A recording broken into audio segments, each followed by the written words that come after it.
Assalamualaikum warahmatullahi wabarakatuh. Perkenalkan, kami dari kelompok 2 yang akan menjelaskan materi tentang teknik PCR, elektroforesis, dan blotting untuk memenuhi tugas mata kuliah Biologi Molekuler Lingkungan Perairan dengan dosen pengampu Profesor Dr. Uun Yanuhar, SPI MSI. Berikut mari kita simak videonya. Sebelum kita lanjut ke materi, saya akan perkenalkan nama anggota kelompok kami, yaitu yang pertama ada Maulan Riza Anggi Kirana, yang kedua ada Shirley Dwi Karismatika, yang ketiga ada Michael, yang keempat ada Silvania, yang kelima ada Iftitah Farah Zanuba, dan yang terakhir ada Alvina Nur Fauzia. Teknik PCR atau polymerase chain reaction adalah teknik in vitro yang digunakan untuk memperbanyak DNA secara enzimatis. Bahkan jumlah DNA yang sangat kecil dapat terdeteksi. Teknik ini dipilih karena memiliki sensitivitas dan spesifitas yang tinggi. Metode ini menggandakan salinan untai DNA dengan menggunakan sepasang primer melalui reaksi enzimatis yang dilakukan oleh DNA polimerase di bawah kondisi suhu yang dikendalikan oleh mesin PCR. Nah, teknik ini memiliki sensitivitas yang tinggi dan kemampuan untuk mendeteksi berbagai agen patogen dalam berbagai jenis sampel. Teknik ini didasarkan pada proses amplifikasi atau penggandaan DNA menggunakan sepasang primer melalui reaksi enzimatis. Primer adalah komponen penting dalam reaksi PCR yang berperan sebagai inisiator sintetis DNA target. Selain primer, DNA template, nukleotida, dan DNA polimerase juga dicampur dalam tabung PCR dan dimasukkan ke mesin yang dapat mengatur suhu. Nah, pada proses amplifikasi DNA dengan PCR ini umumnya terdiri dari beberapa tahap, yaitu denaturasi, annealing, dan ekstensi. Nah, denaturasi sendiri ini adalah proses pemisahan untai ganda DNA menjadi untai tunggal dengan suhu yang tinggi, yang memungkinkan primer ini menempel pada untai DNA. Penempelan primer spesifik terjadi pada tahap annealing, di mana primer menempel pada sekuens DNA yang komplementer pada ujung 3. Setelah itu, DNA disintesis oleh enzim DNA polimerase pada tahap pemanjangan atau extension. Nah, dimulai itu dari ujung 3 ke 5, sehingga terbentuklah DNA untai ganda yang baru. Nah, predenaturasi itu adalah tahap awal amplifikasi untuk menyiapkan suhu pada thermochiller sebelum proses denaturasi dimulai. Sedangkan final extension dilakukan untuk memastikan pemanjangan oleh enzim DNA polimerase berlangsung optimal. Amplifikasi DNA dilakukan dalam 30 siklus agar DNA target terlihat saat elektroforesis. Baik, untuk selanjutnya saya akan menjelaskan tentang jenis-jenis PCR, yaitu yang pertama ada PCR konvensional, di mana PCR konvensional ini berfungsi untuk memperbanyak fragmen DNA.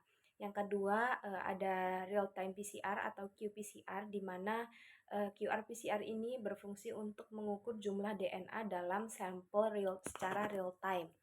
Nah, untuk selanjutnya yang ketiga yaitu reverse transcription PCR atau RT-PCR, yaitu untuk menggabungkan amplifikasi DNA dengan transkripsi balik RNA menjadi DNA komplementer atau cDNA. Nah, selanjutnya ada digital PCR atau dPCR, yaitu untuk membagi sampel DNA menjadi banyak reaksi mikro. Selanjutnya ada multiple XPCR, yaitu berfungsi untuk memperbanyak beberapa fragmen DNA secara bersamaan. Selanjutnya ada nested PCR, yaitu berguna ketika DNA target ini sangat langka atau terkontaminasi dengan DNA non-target. Nah, selanjutnya ada koloni PCR, yaitu untuk memeriksa keberadaan fragmen DNA target langsung dari koloni bakteri tanpa isolasi DNA terlebih dahulu. Nah, yang terakhir ada hotspot PCR dan high fidelity PCR, yaitu berfungsi untuk meningkatkan akurasi dan efisiensi amplifikasi. Assalamualaikum warahmatullahi wabarakatuh. Perkenalkan, nama saya Iftitah Farah Zanuba dengan akhiran NIM 022. Jadi kali ini saya akan menjelaskan mengenai kesalahan dalam teknik PCR serta bagaimana cara mengatasinya.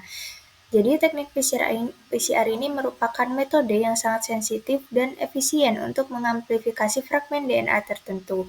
Namun sering terjadi beberapa potensi kesalahan yang dapat berlangsung selama proses PCR, serta mempengaruhi hasil akhir dan validitas eksperimen.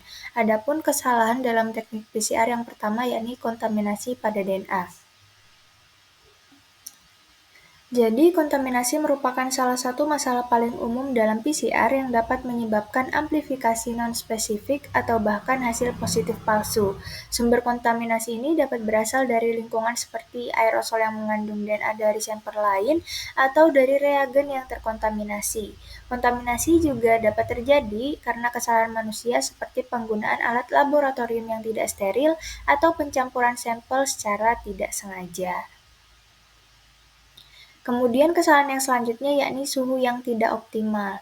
Jadi PCR terdiri dari 3 siklus. Yang pertama ada denaturasi, annealing, dan ekstensi. Setiap tahap memerlukan suhu yang spesifik dan variasi suhu yang tidak tepat dapat mempengaruhi efisiensi dan spesifisitas reaksi. Misalnya suhu annealing yang terlalu tinggi dapat menghambat peningkatan primer ke template DNA, sementara suhu yang terlalu rendah dapat menyebabkan peningkatan non-spesifik. Suhu dan waktu pada proses PCR juga dapat mempengaruhi keberhasilan elektroforesis yang menyebabkan terganggunya fungsi primer selama proses PCR berlangsung. Kemudian kesalahan yang ketiga yakni desain atau konsentrasi primer yang tidak tepat. Jadi primer merupakan sekuens pendek DNA yang berfungsi sebagai titik awal untuk sintesis DNA baru selama PCR. Desain primer yang buruk seperti pemilihan sekuens yang tidak spesifik atau formasi struktur sekunder seperti hairpin dapat menyebabkan hasil amplifikasi yang tidak akurat. Selain itu, konsentrasi primer yang terlalu tinggi dapat menyebabkan amplifikasi primer dimer, sementara konsentrasi yang terlalu rendah dapat menghasilkan amplifikasi yang lemah atau tidak ada sama sekali.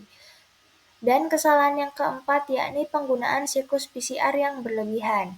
Jadi siklus PCR biasanya terdiri dari 20-40 siklus, tergantung pada jumlah template DNA awal dan tujuan eksperimen. Salah satu taraf penentu keberhasilan teknik amplifikasi DNA yakni jumlah siklus reaksinya. Jadi penggunaan siklus reaksi yang berlebihan dapat menyebabkan amplifikasi produk samping yang tidak diinginkan seperti penurunan spesifisitas dan bahkan pengurangan efisiensi amplifikasi seiring waktu. Penggunaan siklus PCR yang terlalu banyak juga dapat meningkatkan peluang penempelan primer pada gen non-target yang apabila terakumulasi dapat menyebabkan terbentuknya multiband serta adanya primer. Nah, dari kesalahan-kesalahan tersebut dapat menyebabkan hasil yang tidak akurat seperti amplifikasi non-spesifik. Untuk mengatasi dan mencegah kesalahan tersebut, penting untuk menerapkan langkah-langkah pencegahan dan perbaikan yang tepat. Adapun penanganan kesalahan dalam PCR yang pertama, mencegah dan mengatasi kontaminasi DNA. Jadi untuk mengurangi resiko kontaminasi DNA, langkah-langkah yang dapat diterapkan yang pertama adalah menerapkan area kerja terpisah. Jadi memisahkan area untuk persiapan reagen dan penanganan sampel dari area PCR. Hal ini akan mengurangi resiko kontaminasi silang antara sampel dan reagen. Kemudian penggunaan pipet dan sarung tangan sekali pakai. Jadi penggunaan pipet sekali pakai yang khusus untuk masing-masing reagen itu perlu dilakukan serta perlu memakai sarung tangan bersih untuk menghindari kontaminasi dari kulit. Yang selanjutnya yakni penggunaan kontrol negatif, di mana sertakan kontrol negatif atau tanpa template DNA dalam setiap set PCR untuk mendeteksi adanya kontaminasi. Kemudian yang selanjutnya yakni pembersihan rutin, di mana membersihkan permukaan laboratorium secara rutin dengan larutan pemutih atau etanol 70% untuk menghilangkan kontaminan potensial. Kemudian penanganan yang selanjutnya yakni pengoptimalan desain atau konsentrasi primer. Jadi yang dapat dilakukan yang pertama, desain primer yang tepat. Jadi gunakan perangkat lunak bioinformatika untuk merancang primer yang spesifik untuk target DNA dengan menghindari daerah yang berpotensi membentuk struktur sekunder atau yang memiliki homologi dengan sekuens DNA lain. Yang selanjutnya melakukan pengujian konsentrasi DNA. Lakukan titrasi konsentrasi primer dalam reaksi PCR awal untuk menentukan konsentrasi optimal. Biasanya konsentrasi primer berkisar antara 0,1 hingga 1 mikrometer. Yang selanjutnya bisa melakukan penggunaan primer dimers, di mana mencegah pembentukan primer dimer dengan memodifikasi sekuens primer atau menurunkan konsentrasi primer. Langkah selanjutnya yakni ada optimasi suhu PCR. Nah, dalam penerapan pengaturan suhu yang dapat kita lakukan yang pertama gradien suhu annealing, di mana menggunakan PCR thermal cyclus dengan gradien suhu untuk mengidentifikasi suhu annealing yang optimal, memulai dengan rentang suhu sekitar 5 derajat Celcius di bawah atau di atas suhu leleh primer yang dihitung. Yang selanjutnya bisa melakukan optimasi denaturasi dan ekstensi, di mana kita memastikan suhu denaturasi dan ekstensi juga perlu dioptimalkan. Biasanya suhu denaturasi sekitar 94-98 derajat Celcius dan suhu ekstensi sekitar 72 derajat Celcius. Namun hal ini dapat disesuaikan juga tergantung pada enzim polimerase yang digunakan. Dalam optimasi suhu PCR juga dapat dilakukan validasi dengan gel elektroforesis, di mana setelah PCR gunakan gel elektroforesis untuk memeriksa hasil amplifikasi dan memastikan bahwa hanya produk spesifik yang teramplifikasi pada suhu yang dioptimalkan. Kemudian langkah penanganan kesalahan dalam PCR yang selanjutnya yakni mengontrol jumlah siklus PCR. Dalam hal ini kita dapat melakukan 3 cara yakni penentuan siklus optimal, pemantauan secara real time, dan penggunaan reagen yang cukup.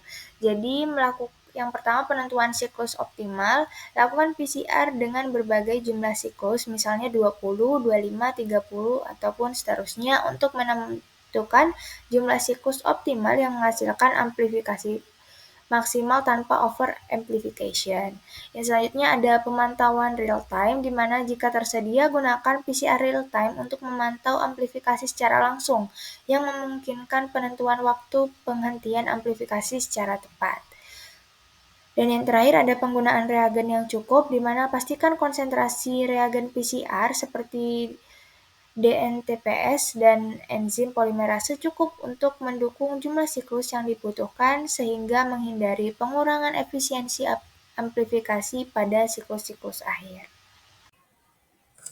Elektroforesis adalah teknik untuk memisahkan molekul seperti DNA, RNA, atau protein berdasarkan ukuran dan muatannya melalui media gel. Ketika arus listrik diterapkan, molekul bermuatan negatif akan bergerak menuju anoda atau kutub positif, sementara molekul bermuatan positif akan menuju katoda atau kutub negatif. Molekul yang lebih kecil bergerak lebih cepat melalui pori-pori gel dibandingkan yang lebih besar. Hal ini memungkinkan terjadinya pemisahan berdasarkan ukuran. Hasil pemisahan dapat dianalisis melalui pencitraan gel menggunakan sinar UV dengan pewarna khusus yang mengikat molekul target. Teknik ini sering digunakan dalam analisis genetik dan biokimia untuk mendeteksi dan memurnikan molekul tertentu. Metode elektroforesis terbagi atas beberapa jenis berdasarkan media yang digunakan, yaitu yang pertama ada elektroforesis kertas, yang kedua gel elektroforesis, dan yang ketiga elektroforesis kapiler. Metode elektroforesis yang sering digunakan adalah gel elektroforesis. Gel elektroforesis banyak digunakan untuk penentuan suatu protein maupun asam amino. Gel elektroforesis menggunakan matriks atau gel yang berfungsi untuk meminimalisir konveksi sebagai tempat bergeraknya molekul dan sebagai penyaring ukuran molekul. Keuntungan dari metode gel elektroforesis adalah harganya yang relatif murah dan dalam satu kali analisis bisa digunakan untuk beberapa sampel tergantung dari ukuran lebar gel yang digunakan. Nah, sedangkan untuk prinsip kerja dari elektroforesis gel sendiri dimulai saat makromolekul bermuatan listrik ditempatkan pada medium berisi tenaga listrik. Nah, molekul-molekul tersebut akan bermigrasi menuju kutub positif atau kutub negatif berdasarkan muatan yang terkandung di dalamnya. Molekul-molekul yang bermuatan negatif atau anion akan bergerak menuju kutub positif atau anoda. Sedangkan molekul-molekul yang bermuatan positif atau kation akan bergerak menuju kutub negatif atau katoda. Untuk aplikasi elektroforesis yang selanjutnya, yakni hasil amplifikasi DNA dengan PCR konvensional, pengamatan keberadaan DNA akan dilakukan pada akhir reaksi dengan menggunakan gel agarosis setelah dilakukan proses elektroforesis. Nah, sedangkan analisa menggunakan real-time PCR memungkinkan untuk dilakukan pengamatan pada saat reaksi berlangsung. Keberadaan DNA hasil amplifikasi dapat diamati pada grafik yang muncul sebagai hasil akumulasi fluoresensi dari probe atau penanda. Nah, amplifikasi atau perbanyakan DNA target dimaksudkan untuk meningkatkan jumlah DNA target yang ada, sehingga dapat dideteksi dengan elektroforesis. Amplifikasi DNA dilakukan dengan bantuan thermochiller atau yang lebih dikenal dengan alat PCR. Proses amplifikasi metode konvensional selalu menyertakan sampel positif yang diketahui mengandung virus WSSV dan kontrol negatif. Elektroforesis DNA hasil amplifikasi belum bisa dilihat dengan mata telanjang. Maka untuk melihatnya, DNA hasil amplifikasi ini perlu dianalisa lebih lanjut dengan elektroforesis. Kualitas dan kuantitas DNA yang telah diisolasi dapat diuji secara kualitatif dengan elektroforesis gel agarose dan kuantitatif dengan spektrofotometer. Pengukuran jumlah DNA melalui spektrofotometer didasarkan pada prinsip radiasi sinar ultraviolet atau UV yang diserap oleh nukleotida dan protein dalam larutan. Prinsip dasar blotting. Blotting adalah teknik yang digunakan dalam biologi molekuler untuk mendeteksi, memvisualisasikan, dan menganalisis molekul seperti DNA, RNA, atau protein. Selain itu, blotting dapat memindahkan molekul ke membran hibridrasi atau ikatan dengan probes atau antibodi dan dapat mendeteksi sinyal. Ada beberapa jenis blotting. Yang pertama, Southern blot, yang kedua, Northern blot, yang ketiga, Western blot. Yang masing-masing digunakan untuk mendeteksi jenis molekul yang berbeda. Oke, sekarang lanjut ke jenis-jenis blotting. Blotting adalah teknik laboratorium yang digunakan untuk mendeteksi dan menganalisis molekul biologis seperti DNA, RNA, dan protein. Ada 3 jenis blotting. Yang pertama itu ada Southern blotting, yang dimana teknik laboratorium yang digunakan untuk mendeteksi urutan DNA spesifik dalam sampel yang kompleks dikembangkan oleh ilmuwan Edwin pada tahun 1975. Proses ini dimulai dengan mengekstraksi DNA dari sampel yang kemudian dipotong menjadi fragmen menggunakan enzim restriksi. Fragmen-fragmen DNA ini kemudian dipisahkan berdasarkan ukurannya melalui elektroforesis gel agarosa, di mana mereka bergerak melalui gel di bawah tekanan atau pengaruh medan listrik. Setelah elektroforesis, DNA dipindahkan dari gel ke membran nitroselulosa atau nilon melalui proses blotting yang bisa dilakukan dengan metode kapiler atau transfer elektroforetik. Membran ini kemudian diinkubasi dengan probe DNA berlabel yang dirancang untuk berpasangan dengan urutan DNA target yang spesifik. Setelah hibridisasi, probe yang tidak berkaitan dicuci dan sinyal dari probe yang berikatan dengan DNA target dideteksi yang biasanya melalui autoradiografi. Jika probe berlabel radioaktif atau dengan teknik fluoresen. Southern blotting sangat penting dalam penelitian genetika dan biologi molekuler untuk menganalisis pola DNA, mendeteksi mutasi dan polimorfisme genetik, dan mengidentifikasi keberadaan gen tertentu dalam sampel. Selanjutnya, yang kedua itu ada Northern blotting. Northern blotting ini hampir sama dengan Southern blotting, namun bedanya di sini Northern blotting itu berfokus ke RNA, sedangkan yang Southern blotting tadi berfokus kepada DNA. Dan tata cara pada saat penganalisisannya hampir sama dengan Southern blotting. Northern blotting digunakan secara luas untuk mempelajari ekspresi gen dengan mengukur jumlah dan ukuran mRNA spesifik, sehingga memungkinkan para peneliti untuk memahami bagaimana gen diekspresikan dalam kondisi atau tipe sel yang berbeda. Selanjutnya yang terakhir itu ada Western blotting.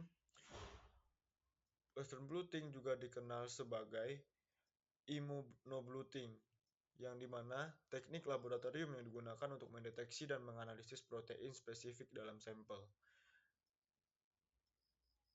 Proses ini dimulai dengan mengekstraksi protein dari sel atau jaringan yang kemudian dipisahkan berdasarkan ukurannya melalui elektroforesis gel poliakrilamida. Setelah dipisahkan, protein dipindahkan ke gel ke membran nitroselulosa melalui proses transfer elektroforesis. Membran ini kemudian diinkubasi dengan larutan blocking untuk mencegah pengikatan non-spesifik, dan selanjutnya diinkubasi dengan antibodi primer dan spesifik untuk protein target. Setelah itu, antibodi sekunder yang berlabel dengan enzim seperti Horzeradis poresidase ditambahkan untuk berikatan dengan antibodi primer. Deteksi dilakukan dengan menambahkan substrat yang bereaksi dengan enzim, menghasilkan sinyal yang bisa diukur, seperti luminesensi dan perubahan warna. Western blotting sangat penting dalam penelitian biologi molekuler dan biokimia untuk mempelajari ekspresi protein, modifikasi pasca translasi, dan interaksi protein, serta untuk mendiagnosis penyakit tertentu berdasarkan profil protein dalam sampel. Jadi, dari 3 jenis ini, mereka memiliki perbedaan yang dimana Southern blotting itu berfokus pada DNA, sedangkan Northern blotting berfokus pada RNA, dan yang terakhir Western blotting itu berfokus kepada penganalisisan protein.